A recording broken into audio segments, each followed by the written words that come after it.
كيف تنصحنا أنه ندخر ونستثمر؟ وهل فات الأوان على بعضنا حطنا بالجو؟ إحنا موظفين وعندنا راتب وقدره بآخر الشهر، كيف لازم نتصرف فيه؟ طبعا ممكن أسأل عن العمر، لأن العمر من أهم الأشياء في هذا الشيء عشان أقول فات الأوان أو لم يفت الأوان. لكن أنا دائما أقول لا زال في فرصة.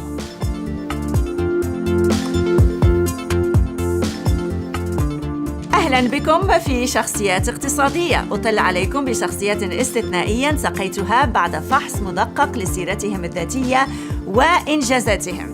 بيل غيتس يقول content is king، وأنا هنا لتعزيز ذلك. حتى يصلكم كل جديد اشتركوا في القناة عبر زر سبسكرايب وتفعيل الجرس. اليوم ضيفي هو عبد المحسن العمران، المؤسس والرئيس التنفيذي في شركة The Family Office. عبد المحسن عمل سابقاً مع بنك جولدمان ساكس، وكان عضو في فريق إدارة الثروات الخاصة في لندن. عمل ضمن أيضاً فريق الإدارة العليا في إنفست كورب المعروفة بالمنطقة. بالإضافة لذلك شغل العمران عدداً من المناصب الإدارية، سواء في بنك الخليج الدولي أو البنك السعودي الدولي وبنك الرياض. هو حاصل على ماجستير إدارة الأعمال من جامعة سيتي MBA، أخذها من لندن بعد أن أنهى دراسة البكالوريوس في علوم الإدارة الصناعية والتمويل من جامعة الملك فهد للبترول والمعادن. حالياً وعبر The Family Office يدير عبد المحسن العمران أصول تقدر قيمتها ب$2 مليار، تشكل استثمارات ل200 عائلة خليجية ثرية. عبد المحسن، أهلاً بك وشكراً لقبولك أن تكون معنا ضيف في الموسم الجديد لبرنامج شخصيات اقتصادية. سؤالي لك الأول، من هو عبد المحسن العمران؟ عبد المحسن العمران مواطن من المملكة العربية السعودية، يفخر أن ربى في مدينة الرياض في المملكة العربية السعودية. نشأ وترعرع في هذه المدينة الدؤوبة الجميلة، ومن ثم انتقلت إلى الظهران لدراسة الجامعة في جامعة الملك فهد للبترول والمعادن. طيب خلينا نتكلم عن تعليمك. حصلت على شهادة في الإدارة الصناعية Industrial Management، وتعمل اليوم في إدارة الثروات. كيف حصل هذا التغيير في مسيرتك؟ في جامعة البترول أو جامعة الملك فهد للبترول والمعادن، كلية الإدارة الصناعية تعتني بأقسام متعددة، من ضمنها المحاسبة ومن ضمنها المالية والتسويق. فهي تخصصات من ضمن هذه الكلية. تم التخصص في الإدارة المالية والتخصص الجانبي في المحاسبة. يعني متصلة. يعني كان عندك بلان من الأول أو خطة أنه يكون الفاينانس أو المحاسبة ضمن مسيرتك التعليمية، مش بديت انجينيرين ولا رحت على الفاينانس؟ هذا صحيح. الوالد الله يطول في عمره كان دائما نتطلع لأن نكون قريبين لأفكاره واتجاهاته، وكذلك خلال تلك الفترة الوالد كان رئيس مجلس إدارة البنك السعودي الفرنسي، وازددت شغفا في هذا المجال. طيب حدثنا عن تجربتك في جولدمان ساكس، وما الذي تعلمته من هذه التجربة؟ بنك جولدمان ساكس من البنوك المرموقة المعروفة القوية جدا في قطاع الانفستمنت بانكين وإدارة الثروات، وأنا أعلم من خلال طلبة أعرفهم أنه تجربة هناك في البداية ليست بالسهلة، العمل بالساعات وبالساعات، يمكن نبدأ 9 الصبح نخلص 2 الصبح، وبالتالي حدثنا عن هذه التجربة وشو تعلمت منها. طبعا زي أي عمل دائما نتذكر البيت لولا المشقة لساد الناس كلهم. فمؤسسة جولدمان ساكس السبب أنها مؤسسة عريقة، ما هي أي مؤسسة مالية لا يمثلها رأس المال، وإنما يمثلها الأشخاص الذين يعملون بها. فريق العمل، الحرفية، الدؤوبة، الإصرار على المثابرة، الإصرار على النتائج والتميز. دائما هذا الفكر الذي يستخدم المؤسسات الناجحة. جولدمان ساكس يستقطبون خيرة الشباب من الجامعات والشابات من الجامعات، ومن ثم تأسيس روح عمل واحد يمكنهم من أن يكونوا متميزين، يدعمونهم بكل ما لديهم من مال، من تكنولوجيا، من علاقات، للوصول إلى أحسن الدرجات. يعني بيدخلوكم نظام عسكري؟ هي مسألة الانضباط والالتزام. الحياة بدون انضباط وبدون التزام لا يمكن أن تصل. فالانضباط والالتزام في كل، سواء في البيت، سواء في المدرسة، سواء في العمل، دائما هو أساس النجاح. ممتاز، صحيح. كيف تطورت لك الفكرة للبدء في شركة إدارة الثروات؟ طبعا من خلال العمل في عدة مؤسسات مالية بحثت عن ما هي المعضلة أو ما هي المشكلة التي يواجهها معظم المستثمرين. تبعثر استثماراتهم في عدة مؤسسات. الشخص عبارة عن شخص واحد، لكن لديه عدة محافظ. لو حللت كل محفظة على حدة قد تصل إلى نتيجة بأن هؤلاء 5 أو 6 أو 10 أشخاص، بينما هو شخص واحد في نهاية المطاف. فرجعنا إلى نظام كيف يمكن أن نضع نظام يمكن هذا الشخص بأن يرى محفظته كمحفظة واحدة بسياسة استثمارية واحدة. طبقنا ما يسمى بالإنداومنت ميثود، هي عبارة عن أو ما يسمى بالأوقاف، نظام مالي استثماري مبني على أسس ومعطيات.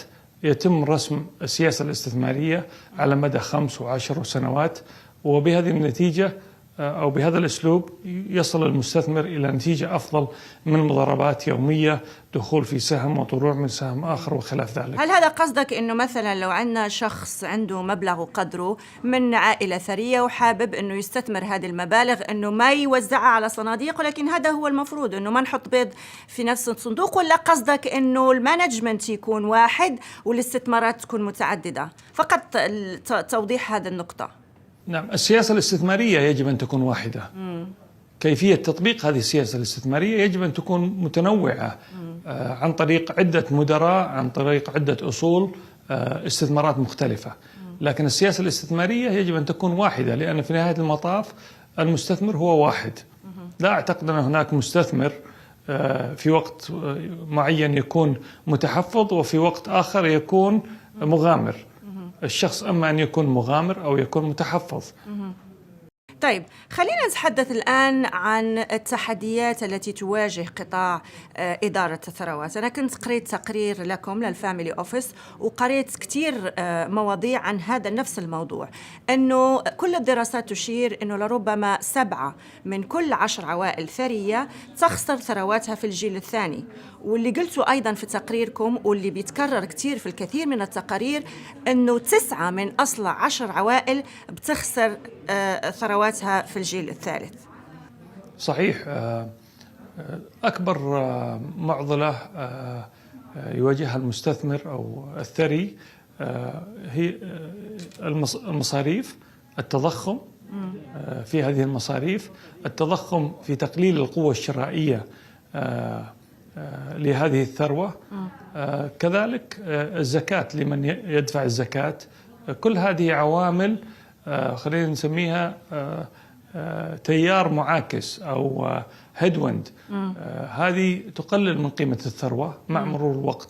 قد لا يلاحظها الإنسان في يوم، لكن على مدى 10 سنوات و20 و30 سنة هذه الثروة تندثر. كذلك مع مرور الوقت هذه الثروة تتقسم إلى الأبناء والبنات وخلاف ذلك، فتضعف قيمتها. هل هنا تقصد أنه أيضا الأجيال اللي بتورث هالشركات وهالمؤسسات الاقتصادية الضخمة ما بيكون عندها نفس الحافز لاستكمال هذه المسيرة أو تكبير هذه المؤسسة والاستثمارات؟ يمكن أن نصفهم ببعض شوي من الكسل لأنه تعودوا على لايف ستايل معين. هل هذا هو التحدي اللي بيواجهه لربما العائلات الثرية من حيث توارث هذه الثروات عبر الأجيال؟ أنا لا يمكنني أن أعمم أن هذا للجميع. ما شاء الله هناك عوائل اليوم ثرواتها تزداد وعدد أفرادها يزدادون وخلاف ذلك. هي مسألة انضباط، هي مسألة ثقافة. كيف تتعامل؟ ما هي طموحاتك؟ إلى أين تريد أن تصل بعد 10 سنوات و20 سنة و30 سنة؟ ماذا تود أن تورثه لأبنائك؟ الإرث ليس فقط مادة، الإرث فكر. صحيح. ثقافة، تعليم. الإرث ليس مادة فقط. فنجد ما شاء الله هناك بعض العوائل ثرواتها تتضاعف مع مرور الزمن. يمكن العائلة تكبر بوتيرة أكبر أو أسرع من الثروة. هذا تحدي آخر.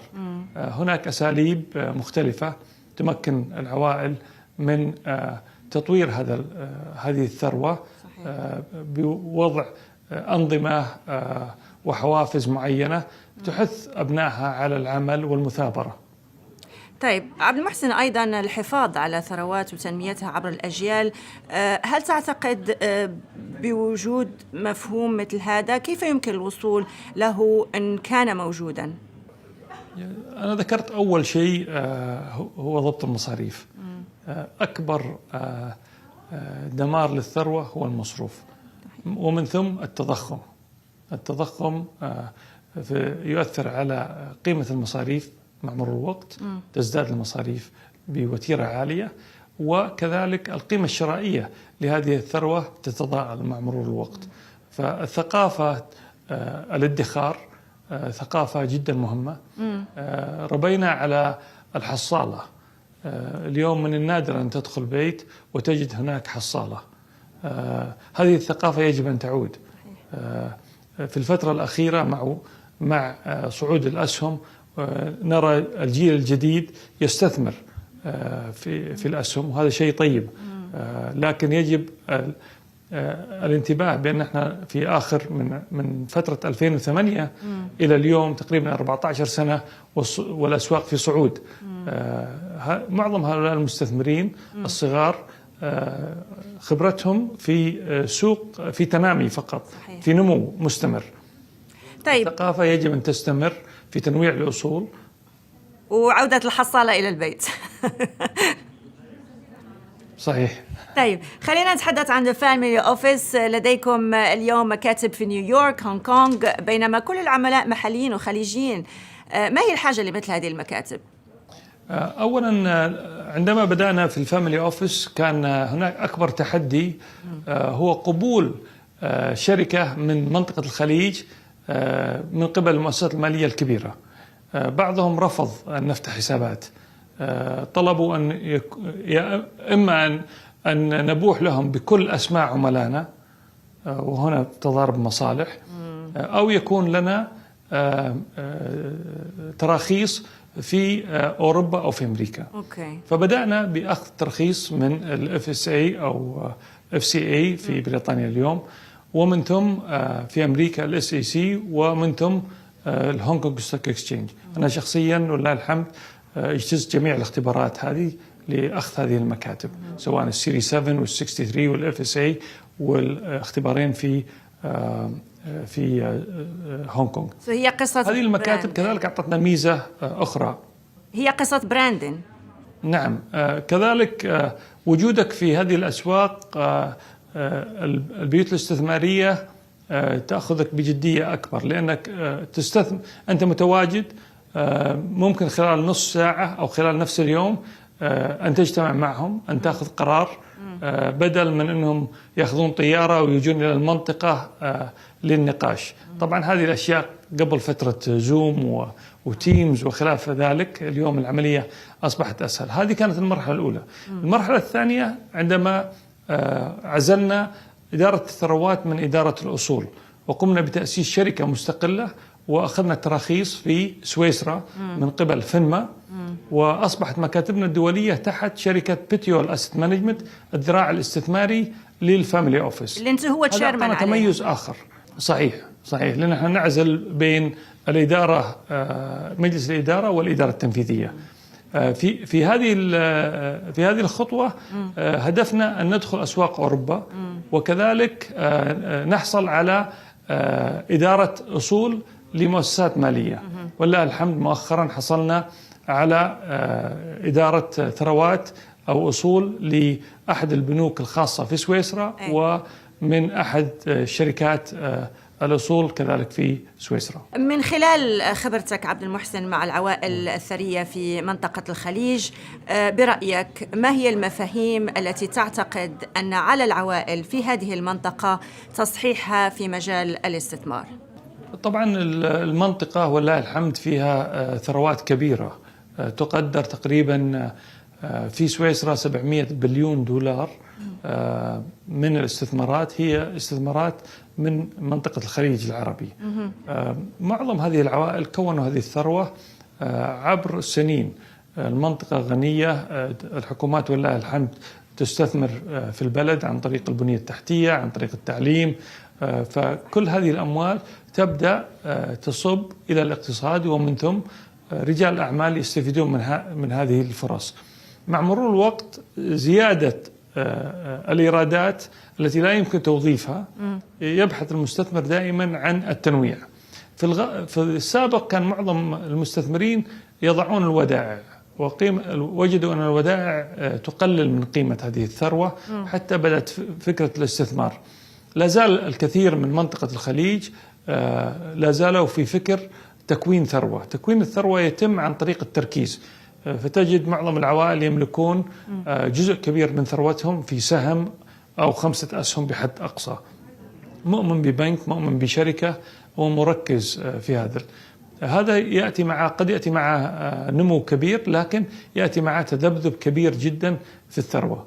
يمكن للمستثمر أن يحقق نفس العائد عن طريق التنويع، وهذه الثقافة لا زالت في بداياتها في منطقة الخليج، بأن يتم التنويع الأصول على عدة مناطق جغرافية وأصول مختلفة، وليس التركيز على أسهم محدودة. إذن هي مسألة تنويع كتوصية لك للعوائل هنا بالمنطقة.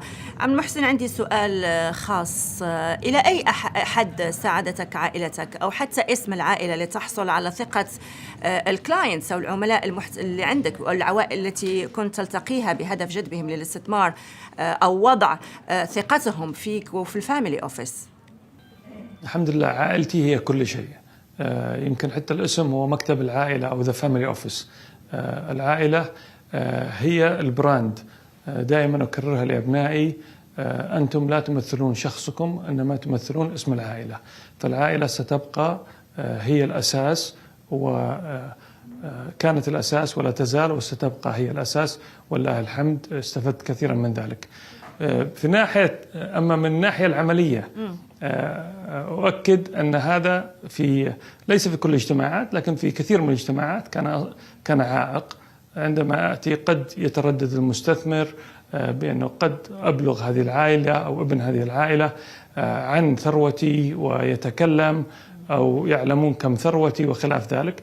واجهت هذا الشيء، لكن والله الحمد اجتزت مع مرور الوقت. أثبت الحرفية، أثبت العمل دؤوب، وحرصي على السرية، وهذا أهم شيء يمكن الإنسان أن يبنيه. ولله الحمد هذا أضاف لي وأضاف إن شاء الله لعائلتي.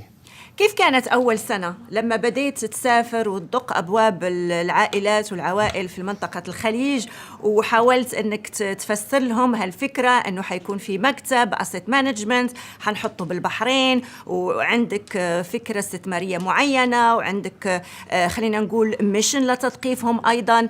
كيف كانت أول سنتين؟ وخصوصا أنك أنت قلت الآن بجوابك لسؤالي عن موضوع العائلة أنه كان في تساؤل من جهتهم، وكان في تردد بعد الشيء، وكان في أيضا اختبار ثقة أنه هل هذا الشخص هو اللي نقدر إحنا نثق فيه ونعطيه مبلغ وقدره. صحيح. أول شيء بدأت في غرفة صغيرة في البيت، ومن ثم أخذت ترخيص من البنك المركزي في البحرين. والسبب الرئيسي لم يكن هناك في 2004 أي دولة في الخليج لديها إدارة أصول، دعمنا بنك المركزي في البحرين بمنح رخصة advisory وبروكرج لايسنس، مع العلم بأني سوف أبدأ بإنشاء صناديق، ومن ثم خلال 6 أشهر لما انتهوا من التنظيم الجديد لإدارة الأصول تم منحنا الترخيص مباشرة. هذه هي كانت البداية. أما إقناع الناس، هناك من كان يعتقد بأن هذه الثروة هي ثروة العائلة. اليوم مؤكد أقل من 6% من الأصول التي نديرها لها علاقة بأي أحد من العائلة، قريب سواء كان قريب أو بعيد. 90% ممن ندير أصولهم اليوم من الأصول التي نديرها لم نكن نعرفهم أو يعرفونا قبل لا نبدأ. فلله الحمد الشركة شركة ناجحة تنافس عالميا. نحن بصدد الدخول إلى أوروبا عن طريق الديجيتال. كذلك أنشأنا منصة رقمية قوية جدا. سوف نقوم بدخول أسواق أوروبا بهذه المنصة ابتداء من شهر مايو لهذا العام إن شاء الله. جوابك لهالسؤال بيخليني أطرح عليك السؤال اللي بعده، وهو مدام قلت إنه 5% أو 6% فقط بيمثلوا عائلة، وإنه الباقي كان جهدك من خلال استقطاب ثروات العوائل الموجودة بالمنطقة. سؤالي لك عبد المحسن، لماذا قررت أن تعمل بشكل منفصل وتدير أعمالك بشكل أيضا منفصل عن العائلة؟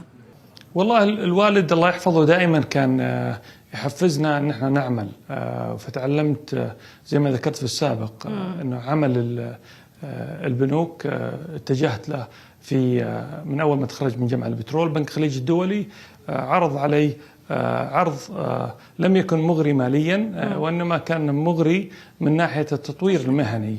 عرضوا علي خلال 9 أشهر نعم أن يرسلوني إلى نيويورك، وعملت مع مانيفاكتشرز هانوفر، أخذت التدريب هناك ومن ثم رجعت. ولهذا السبب إلى اليوم أنا مؤمن بالتدريب شبابنا وشاباتنا. كل عام في مكتب ذا فاميلي أوفيس نستقطب 10 خريجين من جامعات المملكة وندربهم، ولله الحمد خرجنا أكثر من 70 من الطلاب خلال هذا البرنامج. تدريب مهم جدا خصوصا للطلبة اللي يكونوا بيتخرجوا، ولربما لازم يبدأ التدريب وهم بالجامعة، يعني في الصيف تبع أول سنة المفروض يكون عندهم انترنشيب في شي بنك أو مؤسسة. هذا الذي نقوم فيه في آخر 3 سنوات، وعندما تثبت جديتهم نحولهم إلى موظفين، يكون عندهم فول تايم جوب بيستناهم عند التخرج. زي ما قلت لك عبد المحسن، ليس هناك أي تجربة ناجحة من غير ما نكون الشخص مر بمرحلة فشل، وأنا لا أسميها مرحلة فشل، أسميها مرحلة تجربة بتعلمنا، بتقوينا، بتخلينا ما نعيد ونكرر نفس الأخطاء، وبتخلينا أقوى أيضا. هل يمكن أن تشاركنا قصة علمتك الكثير وساهمت أيضا بأن تصنع الشخص الذي أنت عليه اليوم؟ أخطأت في اختيار بعض الأشخاص في خلال هذه الفترة، لكن ولله الحمد صلحنا الطريق واستثمرنا في أشخاص أفضل وطورنا. حتى اليوم العمل الجديد الرقمية دائما يذكر شيء اسمه fail fast أو fail early. فمهم أن تفشل بسرعة. لا تخاف من الفشل، لا تخاف من الخطأ. عندما تخطأ تكون خبرة، لا يكون خطأ. هذه خبرة قد اكتسبتها.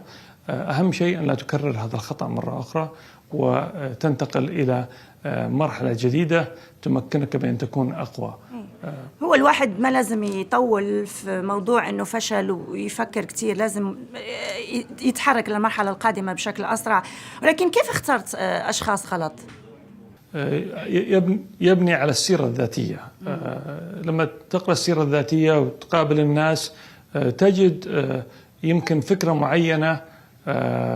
ففي السابق مثلا كنا فقط 2 أو 3 لما كانت الشركة صغيرة، كنا 2 أو 3 نقابل هذا الشخص. اليوم أصبح 8 أشخاص يقابلون نفس الشخص. صار فيه هناك اختبارات شخصية، نتعرف على الشخص عن طريق اختبارات أخرى، نبحث أكثر، نعطي أحيانا في المقابلة كيس ستدي أو حالة معينة، نحاول نفهم كيفية تفكير هذا الشخص والتعامل معها. فلازم تتعلم. تجارب عبارة هي خبرتك كيف تعمل. يا ما شفنا CVs لو شفتها بتقول انه واو هذا الشخص البيرفكت، ولما تقابله عن تشتغل معاه لمدة شهر بتلقاه أسوأ شخص وأكسل شخص وأفشل شخص الواحد يقدر يكون معاه في فريقه. وأنا بسمع كثير من أفراد أسرتي على نفس الموضوع، انه لازم الشخص هذا اللي بيدخل المؤسسة يمر بمراحل الانترفيوز على مستوى ديبارتمنتس مختلفة حتى يجلس مع الجونيورز ويختبروه، لأنه هدوك عندهم شوية اكسبيرينس يمكن يلقطوا حاجة بتساعد في أخذ قرار توظيف شخص ما. عبد المحسن، اليوم ومع كل التغيرات التي تحدث بالمنطقة، ما هي نصيحتك للشباب عموما؟ نصيحة للشباب: المثابرة، الالتزام، الانضباط، لأنه بدون المثابرة والالتزام والانضباط لا يمكن نجاح. إذا ما تصحى بدري، إذا ما تتريض، إذا ما تبني سمعتك اللي هي البراند، دائما فكر أن أنت عندك اسم اعتبره اسم تجاري. يجب أن توفر كل ما بوسعك لحماية هذا الاسم. كيف تتصرف مع الناس، كيف تتصرف مع أسرتك، كيف تتعامل في بيتك مع أصحابك، هل توعد وتخلف، كل هذه الأمور حتكون صورة واضحة عن شخصك. تأكد أن هذا الاسم يحافظ عليه ويظل اسم يتطلع الناس إلى مقابلته والاستماع إليه، وأن يكون دائما معهم. هل تعتقد أنه أيضاً الرزق من رب العالمين؟ أكيد الرزق موجود، ولكن لازم نسعى له. مستحيل تصحى الساعة 1 الظهر وتشتكي أنه ما لقيت شغل أو ما لقيت فرصة عمل أو ما عندك فكرة جيدة تستثمر فيها. وهذا سؤالي القادم عبد المحسن. الكثير من الشباب لما بتتحدث معاهم بيقولوا أنه فشلنا، ما لقينا فرص، في ناس أحسن من ناس. هل تعتقد أنه مستوى التنافسية في بيئة الأعمال حالياً هي أكثر تعقيداً عما كانت عليه قبل 20 أو 30 سنة، الأمر الذي يمكن أن يصعب كما يقولون على الشباب بلوغ الأهداف؟ كل فترة لها تحدياتها. ما ممكن إنسان يقول لي اليوم مع كل طباعة هذه الأموال من قبل البنوك المركزية أنه لا يوجد أموال. الواحد يمكن أن يحصل على جزء منها. هي عبارة عن فكر. قبل 50-60 سنة لم يكن هناك ثروات، لكن آبائنا وأجدادنا الله يحفظ من هو موجود ويرحم من توفاه الله سعوا راحوا إلى مدن مختلفة، راحوا إلى بلدان مختلفة، راحوا الكويت، راحوا البحرين، راحوا الهند، تعلموا، اكتسبوا خبرات. هذه الخبرات اللي ساعدت في تكويننا احنا كأفراد اليوم. هذه خبرات، فيجب على الإنسان أن يسعى. زي ما ذكرتي، إذا يصحى 1 الظهر كيف يمكن أن ينجح؟ باعتقادك ما هو التحدي الأكبر الذي يواجهه فئة الشباب في المنطقة؟ الآن موضوع الشباب هو حديث المجالس، حديث النساء، حديث الرجال، أنه لربما الأجيال الشابة الآن تعتبر شوية مترفة، a bit spoiled كما يذكر. وبالتالي أنت برأيك ما هو التحدي الأكبر اللي بيواجهه الشباب بالمنطقة؟ التحدي اليوم أن معظم هذا الجيل الجديد أصبح لديه جهاز بكبسة يجيه الرد. ما عاد فيه الصبر. الصبر هو مفتاح الفرج. ننسى هذا المصطلح. الإنسان يجب أن يصبر، أن يثابر ليتميز. هذه هي أكبر مشكلة يواجهها الشباب. يريدون كل شيء لحظيا. أنا كبست، ليش ما رجع لي شيء؟ أنا قررت، ليش ما جاني الأكل؟ نلوم التكنولوجيا في هالموضوع. هذا الشيء ما في شك التكنولوجيا عامل رئيسي، وأعتقد أسلوب الحياة سيتغير خلال 20 سنة القادمة بشكل جذري. ما أقول إلا الله يستر. الله يستر، ونتمنى الأفضل إن شاء الله، مع أنه في تحديات كبيرة بنشوفها بشكل يومي إن شاء الله. نرجع لموضوعك المفضل عبد المحسن، وهو التخطيط والادخار. هذا موضوع تحب الحديث عنه وليك خبرة كبيرة في تفاصيلها، والمقابلة كانت بتعزز هذا الموضوع بشكل كبير. إحنا هنا في قناة العربية موظفين، وبالتالي سؤالي لك: ما هي نصيحتك لنا كموظفين، كفريق عمل في عدد من زملائي بيتابعوا الآن المقابلة؟ كيف تنصحنا أنه ندخر ونستثمر؟ وهل فات الأوان على بعضنا حطنا بالجو؟ إحنا موظفين وعندنا راتب وقدره بآخر الشهر، كيف لازم نتصرف فيه؟